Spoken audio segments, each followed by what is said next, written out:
Et pour de bon, prenons le plus bel élan dans la vie qu'on peut ardent. Que nous lèvons à notre prospérité.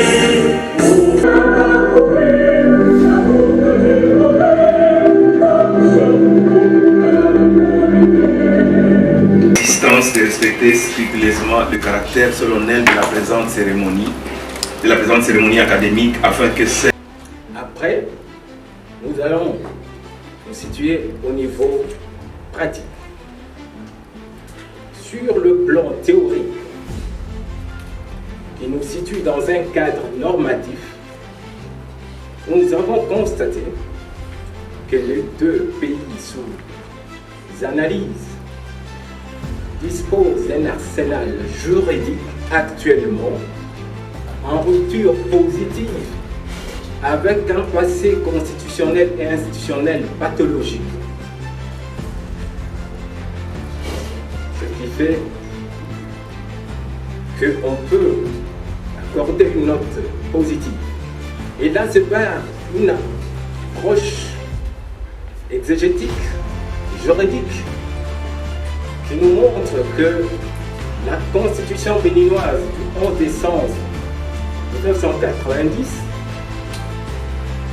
contient des éléments suffisants pour encadrer le pouvoir politique au Bénin. Mais avant, n'en était pas ainsi. La longévité d'une constitution au Bénin avait une moyenne de 3 à 8 mois, entre 1960 et 1974. En République démocratique du Congo, la constitution du 18 février 2006, je parle sous l'autorité des éminents professeurs qui sont ici, mais pour notre part, nous estimons que cette constitution a résisté à la contrainte du temps. Parce qu'avant 2006, est passé par tellement de révisions que même les spécialistes en droit constitutionnel sont quelque peu. Le deuxième propos que je puisse dire à cet instant, c'est de vous rappeler qu'il est un temps pour vous, Corneille, d'arriver à ce stade. Monsieur le recteur, Yambou est de ma génération.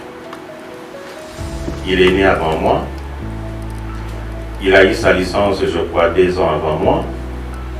Mais nous sommes la génération, Kadouba est présent, qui avons forcé l'organisation du 3e cycle à la faculté de droit.